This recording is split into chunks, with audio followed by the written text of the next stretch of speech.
ఏమిటో తెలిపే సాక్షి, క్రమమైన మార్గమేమిటో చూపే సాక్షి, ఉన్నతున్నట్టు చూపే సాక్షి, సత్య సాక్షి, ఉన్నతున్నట్టు చూపే సాక్షి, సత్య సాక్షి, సత్య సాక్షి, సత్య సాక్షి, సత్య సాక్షి, సత్య సాక్షి.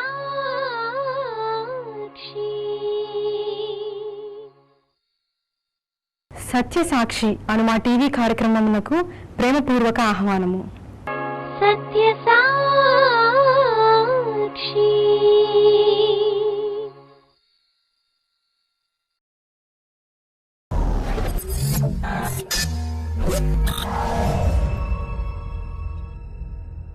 దేవుని సేవకుడు దేవుని మాటను మాత్రమే చెప్పడానికి ఉన్నాడు కానీ తనకు తోచిన సోది చెప్పడానికి లేదు.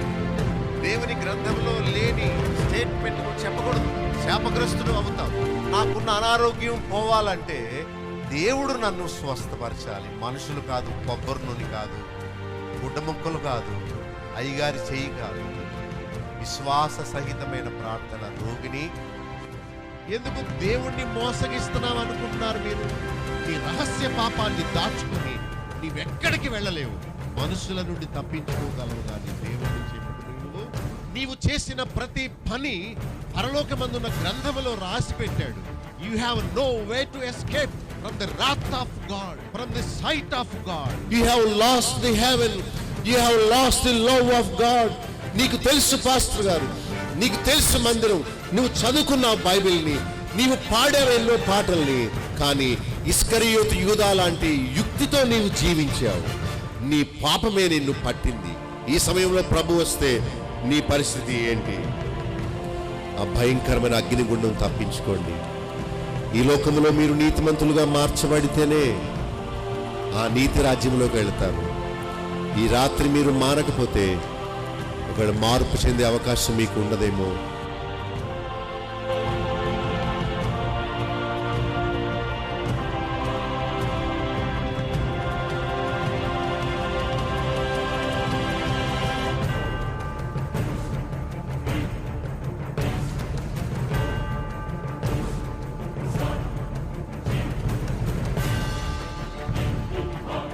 ప్రతి సందేశము తర్వాత సో వాట్ అనే ప్రశ్న వస్తుంది. అయితే ఏంటంట అని అప్లికేషన్ అని ఉంటుంది. అంటే మనం ఏం చేయాలో అనేది మనం నేర్చుకోవడం. భక్తి అదే. దేవుని సన్నిధి ఒక జిమ్ లాంటిది. ఇంత పెద్ద పొట్ట ఉన్నవాళ్ళు జిమ్కి వెళ్ళి చెమట కార్చి సాధన చేసి శరీరంలో ఉన్న పనికిరాని కొలెస్ట్రాల్ అంతా తగ్గించుకొని, బరువును తగ్గించుకొని ఆరోగ్యవంతులుగా ఉండడానికి ఎలా జిమ్ సహకరిస్తుందో ఇది ఆత్మీయమైన వ్యాయామశాల. నేను విమర్శకుణ్ణి కాదు, నేను ఒక వైద్యుడు లాంటి వాణ్ణి. విమర్శకుడు తీర్పు తీరుస్తాడు. తీర్పరిగా నేను లేను, కానీ ఒక వైద్యుడిగా ఉండాలని ఆశపడుతున్నాను. చాలా తేడా ఉంది. తీర్పరి ఎప్పుడు తీర్పు తీరుస్తాడంతే, కానీ వైద్యుడు ఒక రోగికున్న అనారోగ్యాన్ని వివరించి చెప్పాలి. ఆ రోగం మళ్ళా ఎక్కువ ముదిరిపోకుండా ఉండడానికి ఏం చేయాలో కౌన్సిలింగ్ ఇవ్వాలి. డైటీషియన్స్ ఉంటారు. డాక్టరు డైటీషియన్ దగ్గరికి పంపిస్తాడు. పలానా రూమ్లో పలానా డైటీషియన్ ఉంటాడు, అతని దగ్గరికి వెళ్ళి ఆహార నియమాలు విషయమై మీరు కొంత హెచ్చరికలు పొందండి అంటాడు. ఆ డైటీషియన్ ఒక పేపర్ ఇస్తాడు మనకి. ఎప్పుడు తినాలి, ఏం తినాలి, ఎంత తినాలి, ఏం చేయాలి. ఆయన చెప్పినట్టు పాటిస్తే మందులు అక్కర్లేకుండానే రోగం పోతుంది. తెలుసా మీకు? మందులు చేసేది ఒక రకమైన పని, నోటికి కళ్ళం పెట్టుకోవడం మందులు చేసే దానికంటే ఎక్కువ మేలు చేస్తుంది డైటీషియన్. సో నన్ను అడిగితే డైటీషియన్ గొప్పవాడా డాక్టర్ గొప్పవాడా అంటే, రోగం ముదిరిపోయిన తర్వాత డాక్టర్ దగ్గరికి వెళ్ళాల్సిందే. కానీ డాక్టర్ దగ్గరికి వెళ్లకుండా మనల్ని కాపాడేవాడు డైటీషియన్. ఏమంటాడు? 2 ఇడ్లీ తినమంటాడు, మనమేమో 4 తింటాం. అరటిపళ్ళు తినొద్దంటాడు, మనమేమో గుటకేస్తే లోపలికి వెళ్ళగానే కానీ మింగేసేయాలి. ఆయిల్ కంటెంట్ ఫుడ్ తినొద్దంటాడు, మనకు ఆయిల్ లేకపోతే దిగదు. నాన్ వెజిటేరియన్ వద్దు అంటాడు, ఎప్పుడో నెలకు ఒకసారి ఒక పీస్ అంటాడు, అంతే చిన్న పీస్. మనకేమో రోజు చికెన్ లేకపోతే దిగదాయే. దేవుని సన్నిధి ఒక హాస్పిటల్ లాంటిది. మనందరం ఆత్మీయమైన రోగులు. స్వస్థ బుద్ధి పొందడానికి మనం ఆయన దగ్గరికి రావాలి. భక్తులు చెప్పిన వాక్యాల్ని బాగా వినినప్పుడు మనలో చైతన్యం అనేది రావాలి. డైటీషియన్ ఏం తినాలో చెబుతాడు, కానీ దేవుని సన్నిధిలో దేవుని సేవకులు ఏమి వినాలో ఏమి చూడాలో చెప్తారు. ఎందుకంటే ఈ 2 ద్వారాల గుండానే హృదయంలోనికి లోకము పాపము ప్రవేశిస్తుంది. వాటికి మనం తలుపులు జాగ్రత్తగా చూసుకుంటే చెవులు గుండా కంటి గుండా పాపము లోకము మనలో హృదయంలోకి వెళ్లకుండా మనం భద్రం చేసుకోగలుగుతాం. కౌన్సిలింగ్ ఎంత ఉపయోగమో, వాక్యము ఎంత ఉపయోగమో. మనము 13వ అధ్యాయం చెప్పుకున్నాము యెషయా గ్రంథములో. దీనిలో 11వ వచనం చూడండి. లోకుల చెడుతనమును బట్టి, అహంకారుల అతిశయమును బట్టి, దుష్టుల దోషము, బలత్కారుల గర్వమును నేను అణిచివేస్తానని చెప్పాడు. దీనత్వము కౌన్సిలింగ్కి మనము లోబడేలా చేస్తుంది. అహంకార హృదయము ఎదిరించేలా చేస్తుంది. సాతాను పడిపోవడానికి కారణము అతని అతిశయమే. ఆనాడు హవ్వ ఏదెనులో నుండి బయటకు వెళ్ళగొట్టబడడానికి కారణము తాను కూడా దేవదూతల వలె అయిపోవాలని తాను కోరుకుంది. అందుకనే తోటలోంచి బయటకు వెళ్ళగొట్టబడ్డారు వాళ్ళు. గర్వము, అతిశయము, అహంకారము మనల్ని అవిధేయులుగా చేస్తుంది. గర్విష్ఠులు అందరూ అనుకుంటారు నాకు తెలుసు అని. వాళ్ళ గర్వము వారిని నేర్చుకోనివ్వదు. అహంకారులు అనుకుంటారు ఇప్పుడు కాదు రేపు మారుతాను. గర్విష్ఠులు అనుకుంటారు నువ్వెవరు నన్ను సరి చేయడానికి అని. దీన మనసు గలవారు నన్ను సరిచేసినందుకు నీకు థ్యాంక్స్ చెప్తారు. వెర్రివారు అహంకారంగా ఉంటారు. గర్వంగా ఉన్న వాళ్ళందరూ వెర్రివారే. ఎవరైనా వాళ్ళను సరిచేసినప్పుడు వారు సరిపడక ఎదురు తిరిగారంటే వాళ్ళంత అజ్ఞానులు ఇంకొకళ్ళు ఎవరు లేరనమాట. అమ్మా నీవు బిర్యానీ తినొద్దు అని డాక్టర్ చెప్పాడు అనుకోండి, ఇదేంటి బిర్యానీ తినొద్దు అంటాడు, నా తిండికి బడి ఉంటాడేంటి, నేను తిండి తినడం వానికి ఇష్టం లేదా అనుకునేవాడు అజ్ఞాని. ఆ మసాలాలు, ఆ కారము, ఆ నూనె మృదువైన ప్రేగుల్లోకి వెళ్ళి తినివేసి అల్సర్ వూండ్స్ పెట్టిస్తుంది. అల్సర్ అంటే ఓర్పు. ఓర్పు అంటే మృదుత్వాన్ని తినేసేది. అప్పుడు పులుపు తగలగానే భయంకరమైన బర్నింగ్, మంట వచ్చేస్తుంది కడుపులో, భరించలేరు. ఎప్పుడైతే ఆ మసాలాలు, నూనె, కారము ఆ నునుపైన పదార్థాన్ని తినేస్తుందో ఇక ఆకలి ఉండదు, జీర్ణశక్తి ఉండదు. మెత్తగా ఉండే ఆ లివరు గట్టిగా అయిపోతుంది, పని చేయడం మానేస్తుంది, ఆమ్లాల్ని విడుదల చేయడం మానేస్తుంది. ఇక జీర్ణశక్తి ఉండదు, తిన్నది తిన్నట్టే ఉండిపోతుంది. డాక్టర్ ఇచ్చే సలహా మన శరీరానికి ఎంత అవసరమో ఆత్మీయ జీవితానికి పట్టిన చీడను పోగొట్టడానికి దేవుని వాక్యము అంతకంటే అవసరం. గర్విష్ఠులు ఎవరు కూర్చొని వినరు. గర్విష్ఠులు వారు మాట్లాడడానికి కోరతారు కానీ వారు వినడానికి ఇష్టపడరు. గర్విష్ఠులు ఎప్పుడు సరి చేసుకోరు, వారికి తెలిసిందే వేదం అనుకుంటారు. దేవుడు అసహించుకునే మొట్టమొదటి పాపము అతిశయము, అహంకారము. దేవుని సన్నిధికి రాగానే మనకున్న టెంపర్ అంతా పోవాలి. మన కులాన్ని బట్టి, మన చదువును బట్టి, మన పరపతిని బట్టి, ఆస్తి ఐశ్వర్యాలను బట్టి, మనకున్న జ్ఞానాన్ని బట్టి మనం అతిశయిస్తే మనం దేవునికి పనికిరాం. దేవుడు మనతో పని చేయలేడు. మనం వట్టివారం అయిపోవాలి, ఏమీ లేని వారం అయిపోవాలి, విరిగి నలిగిన హృదయము గలవారం అయిపోవాలి.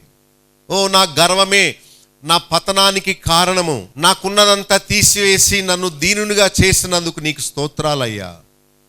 నన్ను మలుచు, నాకు నేర్పించు, ఈ కష్టాల ద్వారా నన్ను దీనురాలుగా చెయ్యి, దీనునిగా చెయ్యి అని మనం దేవుణ్ణి అడగాలి. ఒకవేళ మనము దేవుడు వంచుతున్నా మనం వంగకపోతే విరిచివేస్తాడు. ఈ 13వ అధ్యాయం యొక్క భావం అంతా అదే. ఇవన్నీ శాపాలే,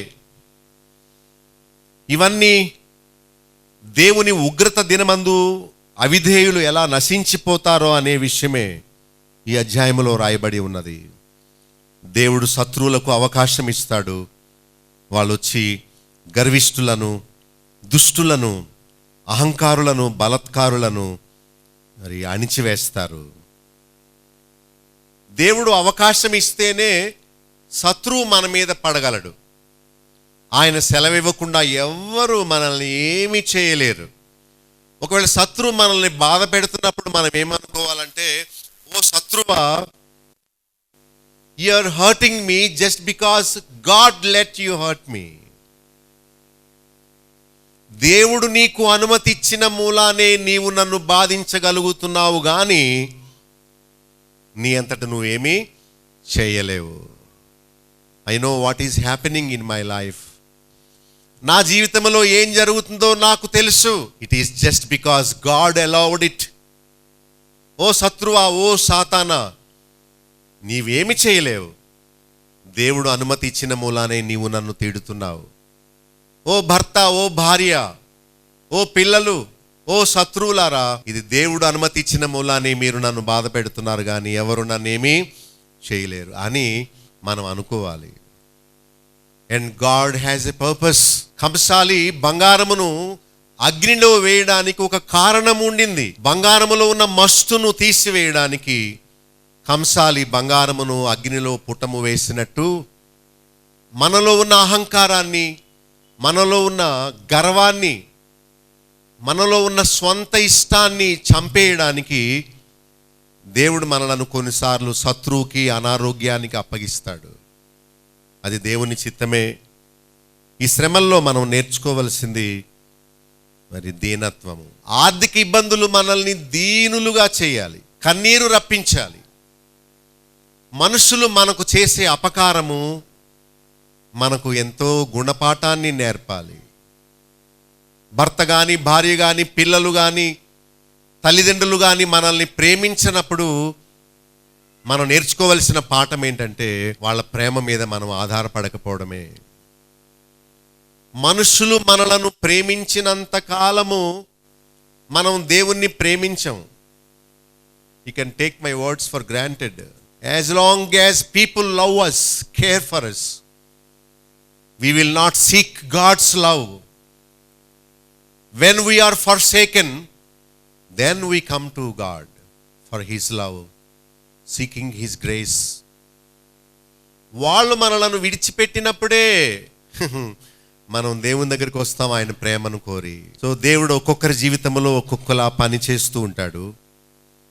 మరి 10వ అధ్యాయం చూడండి, 12వ వచనం. ప్రభువు తన కార్యమంతయు నెరవేర్చిన తర్వాత నేను అష్షూరు రాజు యొక్క హృదయ గర్వము వలన ఫలమును బట్టి అతని కన్నుల అహంకార చూపులను బట్టి అతన్ని శిక్షించును. అది రెడ్ కలర్ పెన్తో అండర్లైన్ చేసుకోవాలేమో. అష్షూరు రాజుకి హృదయ గర్వం ఉందట. గర్వము కళ్ళల్లోనూ మెదడులో ఉండదు, అది హృదయానికి పట్టిన పాపం. అది హృదయ గర్వము. కన్నుల్లో అహంకారం ఉంటుందట. చూసారా, అహంకార దృష్టి దేవుడు అసహించుకునే పాపము. 23వ అధ్యాయంలో చూడండి, ఇదే పుస్తకము 23:9 సర్వ సౌందర్య గర్వాతిశయమును దేవుడు అపవిత్రపరుస్తాట.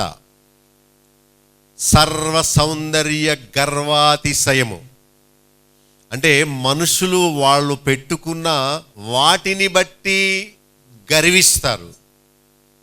ఆ గర్వ అతిశయాన్ని దేవుడు అపవిత్రపరిచి వారి సర్వఘనులను అవమానపరచుటకు దేవుడు ఉద్దేశించాడు.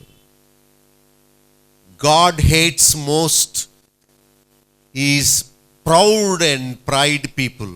I don't want anybody to be hated by God here.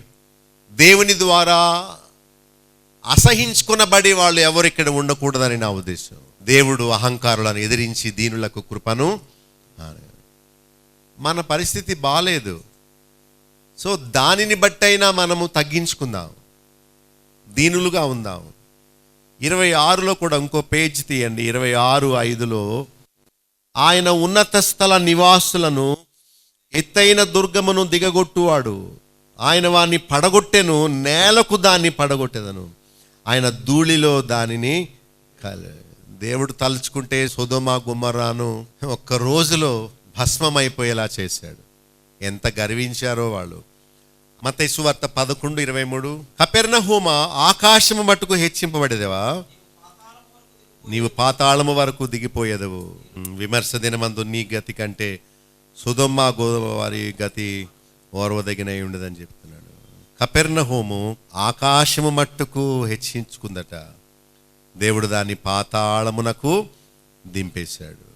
ఏంటి గర్వం అంటే, దేవుడు ఎన్నో అద్భుతాలు వారి మధ్యలో చేసిన వాళ్ళు దాన్ని వారు గ్రహించలేదు. అందుకనే దేవుడు వారిని శిక్షకు అప్పగించాడు. మాకేముందండి గర్వం అనకండి. వాక్యం చెప్తున్నప్పుడు నిద్రపోవడమే గర్వం, అంతే. మేమేం చేసేవాళ్ళు అనుకోండి, లేట్గా రావడమే గర్వం.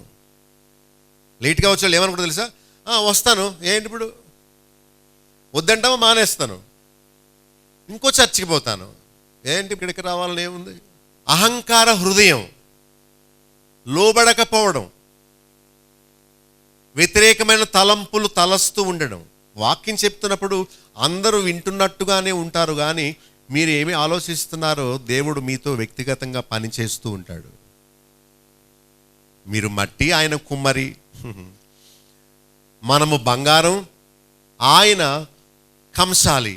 మనతో ఆయన పని చేస్తూ ఉంటాడు, ఇండివిజువల్గా పని చేస్తాడు. మీరు కానీ మెడ వెంచకుండా ఉంటే తీసి అవతల గిసిరివేస్తాడు. ఏదైనా పని చేస్తున్నప్పుడు చేతిలో విడిపోతుంది అనుకోండి, ముద్ద అయితే ఎలా మలిస్తే అలా మలచబడుతుంది. అది పెళసగా ఉందనుకోండి, విరిగిపోతుంది అనుకోండి, తీసి అవతలకి ఇసిరేస్తాడు, అంతే. ఎందుకు పనికి రాకుండా అయిపోతాం. కనుక దీనులుగా ఉండి దేవుని కృప పొందితే మంచిదా, అయితే పనికిరాని అహంకారం చెదరగొట్టబడితే మంచిదా? దీనులుగా ఉండడమే మంచిది.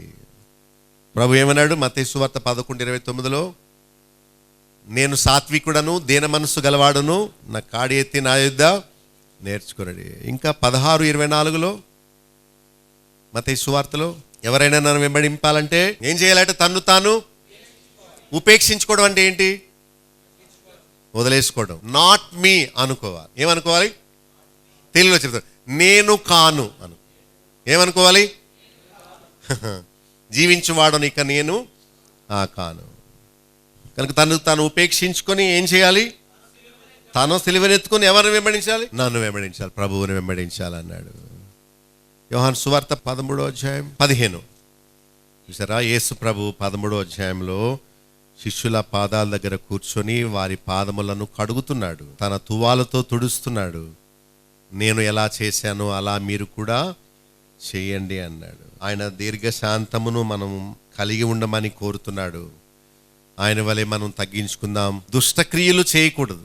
శిక్షకు కారణము వాళ్ళ అహంకారమే, దుష్టక్రియలే, ఇతరుల్ని పాడు చేయడమే. కీర్తన 34:16 దుష్క్రియలు చేయి వారిని, వారి జ్ఞాపకమును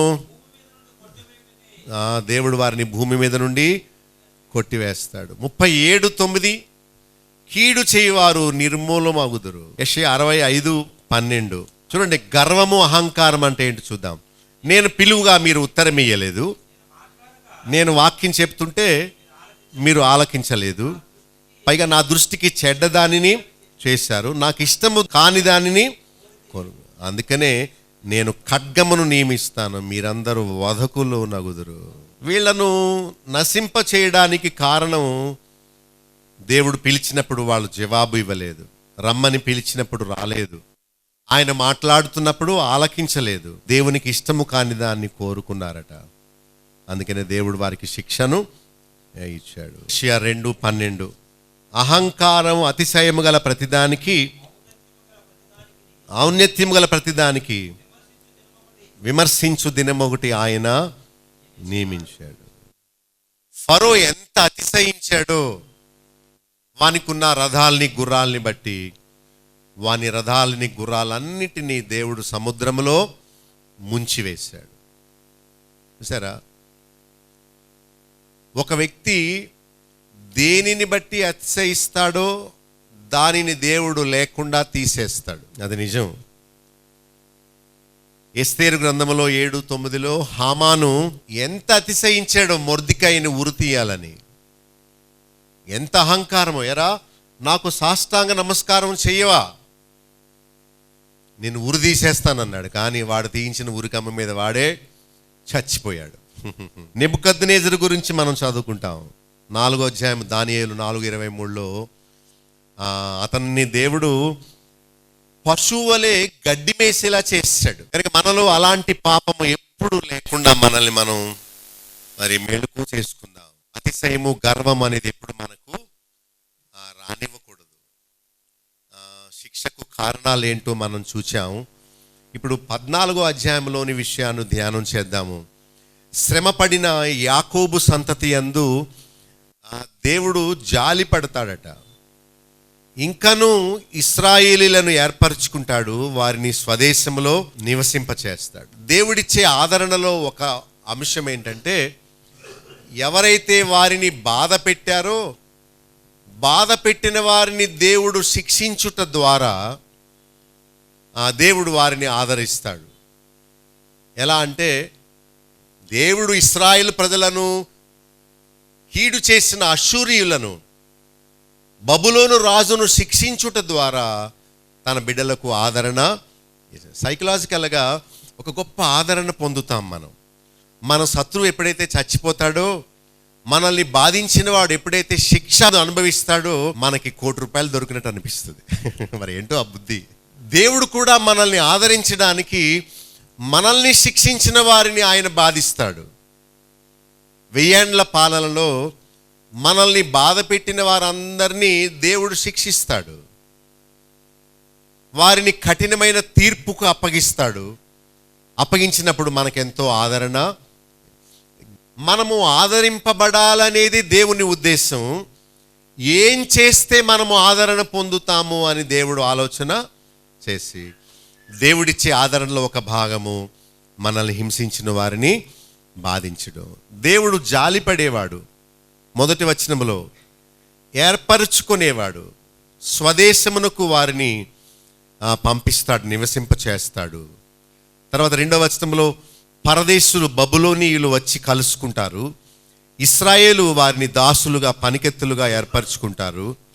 3వ వచనంలో పూర్వము వారిని చెరలో పెట్టి బాధించిన వారిని వీరు ఇప్పుడు ఏలుతారు. 4వ వచనంలో వారి బాధను, ప్రయాసను, కఠిన దాస్యమును దేవుడు కొట్టివేసి వారిని విశ్రమింపచేస్తాడు.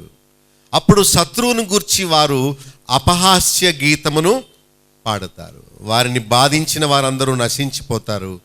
రేగుచుండిన పట్టణము ఇప్పుడు నాశనము అయిపోతుంది. దేవుడు మనల్ని హింసించే వారందరినీ శిక్షిస్తాడట. 4వ వచనంలో వారి బాధను, వారి ప్రయాసమును, వారి కఠిన దాస్యమును కొట్టివేస్తాడు. అప్పుడు ఇశ్రాయేలీలు శత్రువు గురించి పాట పాడతారు.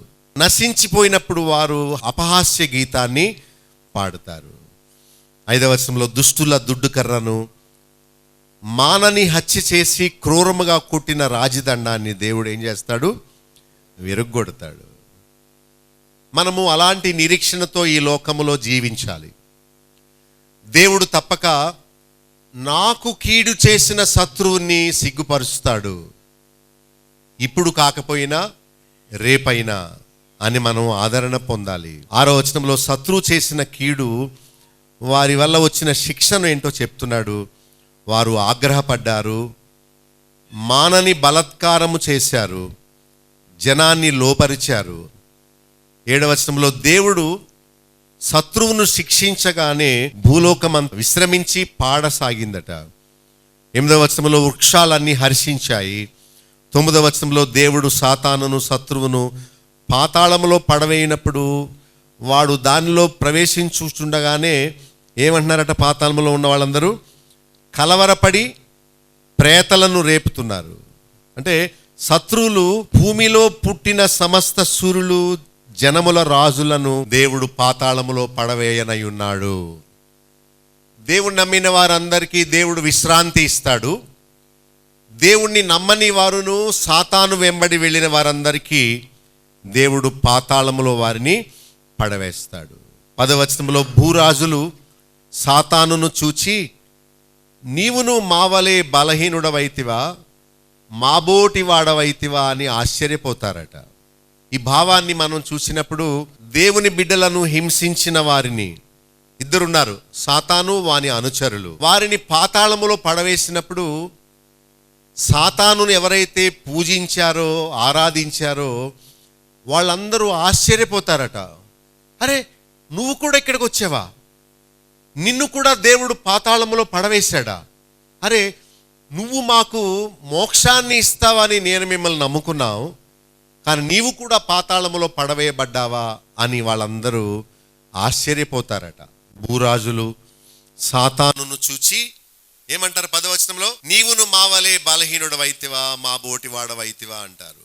11వ వచనంలో సాతాను మహాత్యము స్వరము పాతాళములో వేయబడును, అక్కడ పురుగులు వ్యాపిస్తాయి, కీటకాలు కప్పేస్తాయట.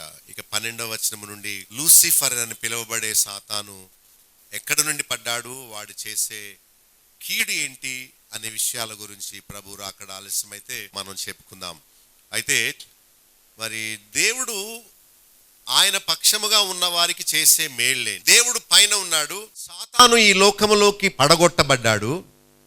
దేవుడు ఆయన బిడ్డలు ఒక ప్రక్కన ఉంటే సాతాను వాని అనుచరులంతా మరో ప్రక్కన ఉన్నారు. దేవుడు ఆయన బిడ్డలకు, ఆయన కుమారుని యేసుక్రీస్తుకు ప్రస్తుత కాలము శిలువ శ్రమలు, కష్టాలు. అయితే తర్వాత దేవుడు వారికి మహిమ ఇస్తాడు. సాతాను వాని అనుచరులకు ప్రస్తుతము సంతోషము, తర్వాత దేవుడు వారిని పాతాళములో పడగొడు. మీరెవరు పార్టీ? ఈ చరిత్రలో నుండి మీకు ఆత్మీయమైన పాఠాలు సింపుల్గా మీకు చెప్తున్నాను. కొంచెం ప్రేమ చూపిస్తే మీకు అర్థమవుతుంది. విపులంగా మీకు చెప్తున్నాను. ఈ ప్రక్క దేవుడు, ఆయన బిడ్డలు, పరలోకము, శ్రమలు ఉన్నాయి. ఈ ప్రక్కన సరదా, సంతోషము, పాపము, సాతాను, భూలోక రాజులు, వాళ్ళ అధికారము, హింస, ఇదంతా ఉంది. వాళ్ళు మనల్ని బాధ పెడుతున్నారు. కానీ ఒక టైం వస్తుంది, దేవుడు శత్రువుల మీద మాకు విజయం ఇస్తాడనే నిరీక్షణతో ఉండమని దేవుడు మనల్ని చెప్తున్నాడు. వీళ్ళ ద్వారా మనము శ్రమ అనుభవిస్తూ దేవుడు భవిష్యత్తులో ఇవ్వబోయే రక్షణ కొరకు మనము ఓపికతో ఎదురు చూడాలి. అయితే వీళ్ళు ప్రస్తుత కాలము మనలను బాధిస్తున్నా, చూడటానికి సైతాను పాలించే రాజ్యముగా వాడు ఏలుతున్నా, భవిష్యత్తులో దేవుడు వానికిని వాని అనుచరులకు దేవుడు పాతాళమును సిద్ధపరిచాడు. 1వ వచనంలో అయితే దేవుడు వారి యందు జాలి పడతాడు. ఏం పడతాడు? శ్రమలు లేకుండా చేయుడు, కానీ ఏం చేస్తాడు? జాలి పడతాడు, వారిని ఏర్పరచుకుంటాడు. 2వ వచనంలో వారిని స్వదేశమందు వారిని ప్రవేశపెడతాడు. తమ్మును బాధించిన వారిని వీళ్ళు ఏం చేస్తారు? ఏళ్తారు. ఈనాడు క్రైస్తవ సువార్త ప్రచారానికి అడ్డొచ్చిన వారందరూ రేపు పాతాళములో బాధ అనుభవించడం మనం చూస్తాం. ఎవరైతే ప్రభువుని నమ్ముకున్నందుకు ఆయన బిడ్డలైన వారిని బాధిస్తున్నారో వారందరినీ దేవుని బిడ్డల చేతికి దేవుడు అప్పగిస్తాడు. అప్పుడు దేవుడు 3-4 వచనాలు అందరూ చూడండి, బాధను ప్రయాసమును కఠిన దాస్యమును ఏం చేస్తాడు? కొట్టివేస్తాడు. అంటే ఈ లోకములో దేవుని కొరకు హింస అనుభవించే మనము భవిష్యత్తులో పొందబోయే నిరీక్షణ కలిగి జీవించాలి. శ్రమలు ప్రస్తుతము సంతోషంగా కనబడవు, కానీ దాని యందు అభ్యాసము గలవారికి గొప్ప నిరీక్షణను ఇస్తాయి. ఒక పాస్టర్ గారు వచ్చారు నా దగ్గరికి. ఆయనకు బైపాస్ సర్జరీ జరిగింది. ఆయన నా ముందు కూర్చొని అంటున్నాడు, మీరు చెప్పేవి విన్నప్పుడు ఇదేంటి ఇలా బోధిస్తున్నాడు అనిపించింది నాకు, కానీ ఇప్పుడు నేను అవన్నీ వాస్తవం అని తెలుసుకున్నాను అన్నాడు. ఏంటో అని అడిగాను నేను. ఆయన అన్నాడు అని నవ్వి, ఈ శ్రమలు పోవు అన్నాడు. ఇప్పుడే తెలిసిందే మీకు? ఇంకా ఏదో వస్తుందని ఎదురు చూశాను చిన్నప్పటి నుండి బోధకుల మాట విని, కానీ ఉండే కొలది నేను బలహీనుడిని అయిపోతున్నాను, కానీ నాకే నిరీక్షణ లేదు. స్మరణ అనే సంఘం గురించి ఒక మంచి వాక్యం చెప్పి మీకు యూట్యూబ్లో అప్లోడ్ చేశాం. దానిలో మాట్లాడిన ప్రతి మాట శ్రమల్లో ఉండేవారిని ఎంత ఆదరిస్తుందో. శ్రమలు పోతాయనే అబద్ధం చెప్పలేదు. కొంచెం ఓర్చుకో, యేసు ప్రభు వలె. తండ్రి యేసు ప్రభుకి అన్ని నామముల కంటే పైనామం ఇచ్చినట్టు దేవుడు నీకును ఇస్తాడు. కొంచెం సహించుకో, కొంతకాలం ఓర్చుకో, యోబును తలంచుకో అని చెప్పే మాట ఎంత ఆదరణ ఇస్తుందో. నేను అన్నాను, పాస్టర్ గారు మీకు ఇప్పుడు 65 సంవత్సరాలు ఉంటాయి, ఇప్పుడే కళ్ళు తెరిచారా అని అడిగితే ఆయన 2 చేతులతో ఇలాగానే అంటున్నాడు, మీరు చెప్తుంటే ఏంటో అనుకున్నానండి, మీ మాటలు నన్ను నిరుత్సాహపరిచినాయండి, కానీ ఇప్పుడు వాస్తవం తెలుసుకున్నాను. క్షేమము ఇక్కడ కాదు, అక్కడికి వెళ్ళిన తర్వాత. మీ మబ్బు ఎప్పుడు విడిపోద్దో నాకు తెలియదు, మీ అపోహల నుంచి ఎప్పుడు బయటకు వస్తారో తెలియదు. ఒక ఆయన అంటున్నాడు, నీ గురించి దేవుడు నాకు చూపించాడు, నీకు మంచి రైజింగ్ అంటున్నాడు. నేనన్నా, నో, బైబిల్లో దేవుడు అలా చెప్పలేదు. అరే నాకు చూపించాడు అయ్యా అన్నాడు. నేను అన్నాను, జూట్ నాయి బోల్తా, అబద్ధం చెప్పొద్దు, నన్ను తృప్తిపరిచే మాటలు చెప్పొద్దు. దేవుడు బైబిల్లో ఒకటిని నీకు ఒకటి చెప్తే ఆయన అబద్ధికుడు అవుతాడు. ఈ లోకం ఇంతే అని చెప్పాను. మీరు అబద్ధములో అపోహల్లో బ్రతకొద్దు, బైబిల్ నేర్చుకోండి. సద్భక్తితో బ్రతకను ఉద్దేశించు వారందరూ హింస పొందుదురు. తిమోతి పత్రికలో పౌలు రాశాడు, ఇఫ్ యు వాంట్ సద్భక్తి, నీవు హింస పొందుతావు. హింస అంటే దేవుని కోసం సంతోషాన్ని కావాలని కాదనుకోవడం. Get my point? నాకొద్దు ఈ లోకం, నాకొద్దు ఈ లోక సుఖం. బైబిల్ చెప్తుంది, లోకమును దానిలో ఉన్న వాటిని ప్రేమింపకుడి. ఎవడైనను లోకమును ప్రేమించిన ఎడల తండ్రి ప్రేమ వానిలో ఉండదు. లోకమును ప్రేమించిన వాడు దేవునికి శత్రువు. Don't love this luxurious world, don't love this worldly fashions అని చెప్తున్నాడు. దేవుని కోసం మనల్ని దీనులుగా చేసుకోవడమే ఉన్నతమైన జీవితం, కానీ దేవుని నామాన్ని ఉపయోగించుకొని మనం జలసా చేయడం కాదు. ఈ లోకంలో 3-4 వచనాల్లో బాధను, ప్రయాసను, కఠిన దాస్యమును దేవుడు ఒకరోజు ఇక్కడ అక్కడ, ఇప్పుడు అప్పుడా? అప్పుడు చెప్పండి, ఎప్పుడు? మిమ్మల్ని భ్రమపరిచే బోధ ఏది చెయ్యను. అప్పుడు విశ్రమింప చేస్తాడు, అప్పుడు మీరు గీతము ఎత్తి పాడేలా చేస్తాడు. బాధించిన వారందరూ ఏమైపోతారు? నశించిపోతారు. 5వ వచనంలో క్రూరంగా కొట్టారట, ఆ కర్రను దేవుడు అప్పుడు విరిచివేస్తాడు. 7వ వచనంలో అప్పుడు మీరు నిమ్మళించి విశ్రమిస్తారు, పాటలు పాడతారు. అయితే మనం చేయవలసిన భక్తి ఏంటంటే, దేవుడు ఏర్పరచుకుంటాడు అని ఆయన పిలుపుని విని ఆయన ఏర్పాటులోనికి రావాలి.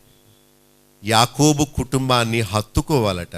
3-4 వచనాల్లో బాధ, ప్రయాస, దాస్యము నుండి విడుదల పొంది విశ్రమ దినమున మనము గీతము ఎత్తి పాడాలి. సాతానుకు వాని అనుచరులకు శిక్ష ఉంటుంది, కనుక వానితో కలవకూడదు. ప్రపంచం రంగురంగులుగా ఉంటుంది. పాపము చేయడానికి, వినడానికి, చూడటానికి రమ్యముగా ఉంటుంది. కానీ దానికోసమని అక్కడికి వెళ్ళామా వాని ఉచ్చులో మనం పడిపోతాము. సాతాను ఎంత క్లెవర్ అంటే, ఎంత వంచకుడు అంటే, ఎంత జ్ఞానవంతుడు అంటే, పాపము చేయించేటప్పుడు దాన్ని చాలా గొప్పగా చూపిస్తాడు. తేనె పూసిన కత్తి అంటారే, ఒక మంగలి కత్తి మీద లేక బ్లేడ్ మీద తేనె పూసి నాకు ఎంత బాగుందని అన్నారు అనుకోండి, 2 ముక్కలు అయిపోద్ది నాలుగా. సాతాను వేసే శోధనలన్నీ చేప గేలము లాంటివి. ఇలా ఇలా ఆడిస్తాడు వాడు. ఈ పిచ్చి చేప భలే ఉంది ఆహారం అని అమాంతంగా పట్టుకుంటుంది. అంతే, దాని అంగట్లో ఆ ముళ్ళు గుచ్చుకుపోద్ది. అంతే, ఆ రోజే దాని జీవితం ఎండ్. జనమేంటో షాపింగ్ చేస్తున్నారు, జనమేంటో చక్కగా తయారవుతున్నారు. సాతాను వారిని భ్రమపరిచి enjoy the world, enjoy the fashion, enjoy lustful desires, ఆనందించు అంటుంది సాతాను. వాని మాట విని మనం ఈ పార్టీలోంచి ఆ పార్టీలోకి వెళ్ళామా ప్రస్తుత కాలం సంతోషంగా ఉంటుందేమో కానీ దేవుడు సాతానుకు, భూరాజులకు, వారిని అనుసరించిన వారందరికీ దేవుడు పాతాళములో వారిని శిక్షించనై ఉన్నాడు. 14వ అధ్యాయం అంతా సాతానును ప్రభు ఏ విధంగా నశింప చేస్తాడో తెలుపుతున్నాడు. సాతాను చాలా బలవంతుడు. మన స్వంత బలముతో వాణ్ణి జయించలేము. God will help his faithful. దేవుడు ఆయన పక్షంగా ఉన్న వారిని సాతాను యొక్క ఉచ్చు నుండి కాపాడుతాడు. అంటే సాతాను యొక్క భ్రమలలో మనం చిక్కుకోకుండా దేవుడు మనలను కాపాడుతాడు. అందుకే దేవుని సహాయం మనం తీసుకోవాలి. దేవా, వాని ఉచ్చులో పడిపోకుండా చేయండి. ప్రేమ అనేది ఒక ఉచ్చు, దొంగతనం అనేది ఒక ఉచ్చు, లోక భ్రమలు అనేవి ఒక ఉచ్చు, ఒక ఉరి. దానిలో పడ్డామా మనం యువతలకు దీని వెనక సాతాను ఉన్నాడు. ఎవరుంటారు? కనుక మనం వాని ఊరి నుండి బయటకు రావాలి. మన స్వంత బలం పనికిరాదు, దేవుని సహాయం తీసుకోవాలి. సాతాను బలవంతుడా, మనమా? మనం ఎక్కడ? వాడు చిన్న గోళీ వేసాడంటే మనం పడిపోతాం. చిన్న బిస్కెట్ ఇచ్చాడంటే మనం ఏమైపోతాం? పడిపోతాం. కానీ వాని వలలో చిక్కుకోకుండా ఉండడానికి మనము ప్రార్థన, మందిరము, వాక్యము, దేవుని బిడల సహవాసము ఎప్పుడు ఉంటుంటే వాని వలలో మనం చిక్కుకోం. వల వేసేవాడు అక్కడ అన్ని చక్కగా ఆ మేత అంతా అక్కడ చల్లుతాడు. ఈ పక్షి కానీ జంతువు కానీ అక్కడికి వెళ్ళి దాన్ని ఆశపడి దాన్ని పట్టుకొని వలలో చిక్కపడి ఆ జీవితాన్ని అక్కడికి ముగిస్తుంది. మన మధ్యలో సాతాను ఉన్నాడు. మన ఆలోచనల వెనుక సాతాను ఉన్నాడు. మనల్ని ఏ విధంగా దేవుని యొక్క సహవాసములోంచి బయటకు తీద్దామా అని లోక సంబంధమైన తలంపులు, నిరుత్సాహము. ఇదిగో ఇక్కడికి వస్తే ఇలాగే ఉంటుంది, అక్కడికి వెళితే నీకు ఆశీర్వాదం అని అంటాడు. ఈ లోకములో మనం జీవించిన కాలంలో 2 గుంపులు ఉన్నాయి. సాతాను వాని అనుచరులు, ప్రభు ఆయన బిడ్డల విశ్వాసులు. ఈ లోకములో సాతాను వాని అనుచరులు మనల్ని బాధించినప్పుడు మనం అధైర్యపడక నిలబడాలి. మనము శ్రమల్లో ఉన్నప్పుడు దేవుడు జాలి పడతాడు. రాబోయే నాశనమును గురించి ప్రవచిస్తాడు. శ్రమల అనంతరం తప్పక విశ్రాంతి ఉంటుంది, మనకు నెమ్మది ఉంటుంది, వాళ్లకు యాతన ఉంటుంది. కనుక దేవుడు యాకోబు సంతతి వారి గురించి చెప్తున్నాడు. అన్యులు వారి రాజులకు రాబోయే శ్రమను గురించి చెప్తున్నాడు. నిత్యము ఈ లోకములో పోరాటమే.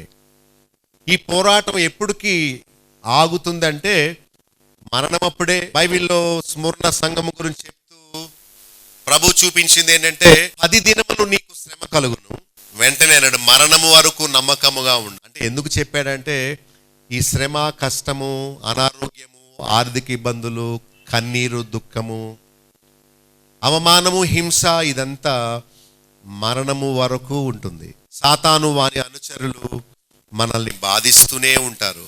వాళ్ళని దేవుడు పాతాళములో పడవేసే వరకు మన మీద వాళ్ళు మొరుగుతూనే ఉంటారు.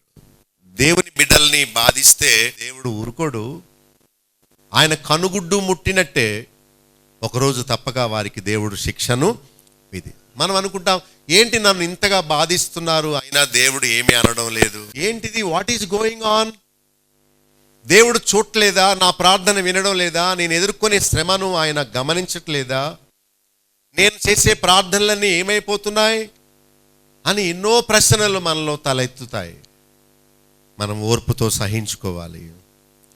శత్రువు మనకి కీడు చేస్తున్నాడు అనుకుంటాం కానీ యాక్చువల్గా మనకి కాదు. ఎవరికి?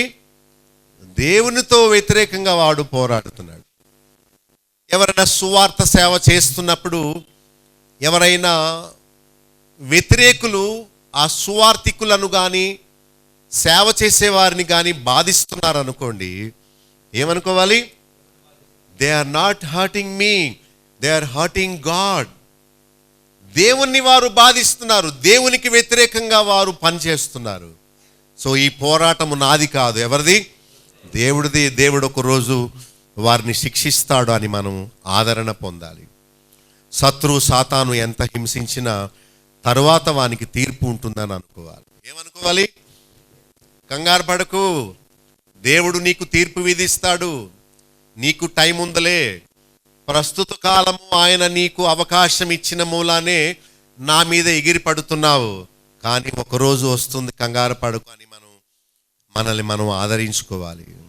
శత్రువు మన శరీరానికి హాని చేయగలరు కానీ దేవుడు వాళ్ళ ఆత్మను నరకములో ఏమనుంది? మత్తయి 10:28లో శరీరమును నశింప చేయగలవానికి భయపడొద్దు కానీ ఆత్మను శరీరమును కూడా నరకములో పడజేయగలవానికి మిక్కిలి. సో మనకు హింస కలిగించే వారిని, మనల్ని దూషించే వారిని, మనకు కీడు చేసేవారిని, వారికి మనం భయపడొద్దు. ఇది చాలా ఉన్నతమైన అనుభవం మీకు నేర్పుతున్నాను. ఈ 14వ అధ్యాయంలోని భావమంతా మీకు చెప్తున్నాను. శ్రమలు వచ్చినప్పుడు, నీతి కలిగి మనం హింస అనుభవిస్తున్నప్పుడు మనము ఓదార్పుతో ఉండాలి. దేవుడు నాకు ప్రతిఫలం ఇస్తాడు అనుకోవాలి. ఈ లోకములో సాతాను పరిపాలన చేస్తున్నాడు.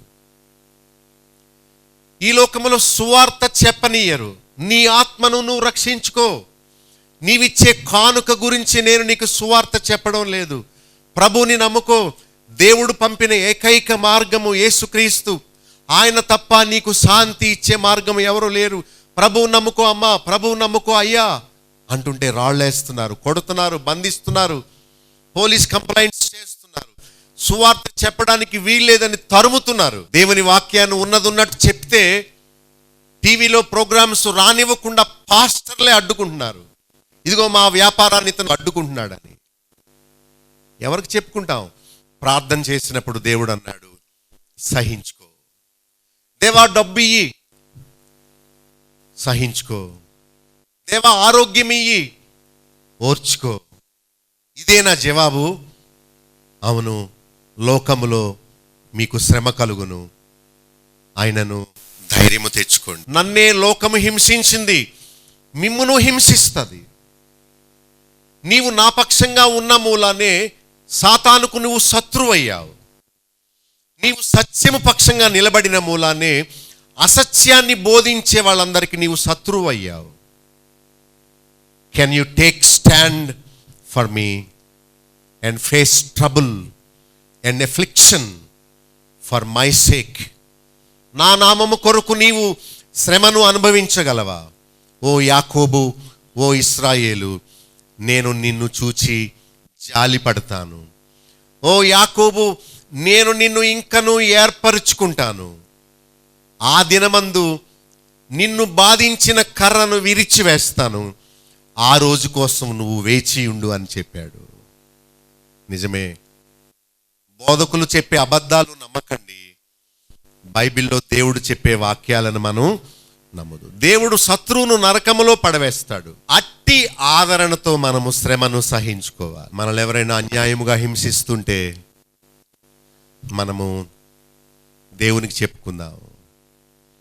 ఒకవేళ మనము నీతి నిమిత్తము హింసింపబడుతుంటే, సత్యాన్ని బట్టి మనం ఒంటరివారుగా అయిపోతే ఓర్చుకుందాం. ప్రభు కూడా ఒంటరివాడే. తాను ప్రేమించి ఏర్పరచుకుని పోషించిన శిష్యులు ఆయన వదిలేశారు. ఎవ్వరు లేరు, ఒంటరివాడు అయిపోయాడు. ఆయన మీద వస్త్రాన్ని తీసివేశారు, ఆయన్ని కొరడా దెబ్బలు కొట్టారు. ఆదరించడానికి కానీ, కలిసి ప్రార్థన చేసుకోవడానికి కానీ ఏ ఒక్క శిష్యుడు లేడు. అందరూ చెల్లా చెదురైపోయారు. ఆఖరికి తండ్రి కూడా ఆయన్ని వదిలేశాడు. ఏలి ఏలి లామా సబక్తా, O father why have you forsaken me. నన్నెందుకు నా చెయ్యి విడిచావు? యేసు ప్రభు ఎందుకు ఏడ్చాడో తెలుసా? వాళ్ళు కొట్టిన మేకులను గురించి కాదు, తండ్రి ఎడబాటును సహించలేక ఏడ్చాడు. Why have you forsaken me father, I can't bear this. నేను దీన్ని సహించలేను. శ్రమలన్నా ఓర్చుకుంటాను, కానీ నీవు ముఖాన్ని చాటేసుకోవడం నేను భరించలేని విషయం. తండ్రి ఆ క్షణం కుమారుని వదిలేశాడు. అందుకనే వాళ్ళందరూ ప్రభువుని పట్టుకొని ఉమ్మివేసి ఆయన్ని చంపగలిగారు. అయితే ఒకరోజు తండ్రి కుమారుణ్ణి మరణ వేదనలోంచి లేపాడు. జయశీలుడుగా తిరిగి లేచాడు. మళ్ళా తిరిగి వచ్చి తనను బాధించిన శత్రువులందరినీ ఆయన హింసించనై ఉన్నాడు. శ్రమల్లో ఉన్న మనము, ఒంటరితనములో ఉన్న మనము ప్రభువుని జ్ఞాపకం చేసుకుందాం.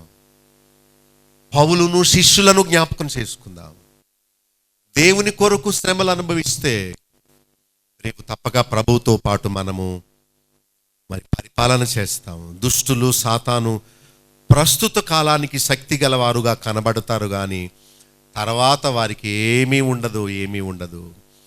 దేవుడే వారికి తాత్కాలికమైన శక్తిని ఇచ్చాడు గనుక వారు అలా రెచ్చిపోతున్నారు. ఈ మాటలు మనల్ని ఆదరించేలా ఉండాలి.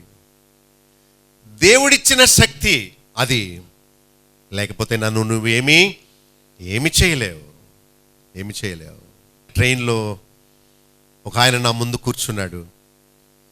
మిమ్మల్ని ఎక్కడో చూశానండి అన్నాడు. నేను టైం ఇచ్చాను నన్ను గుర్తుపడతాడేమో అని.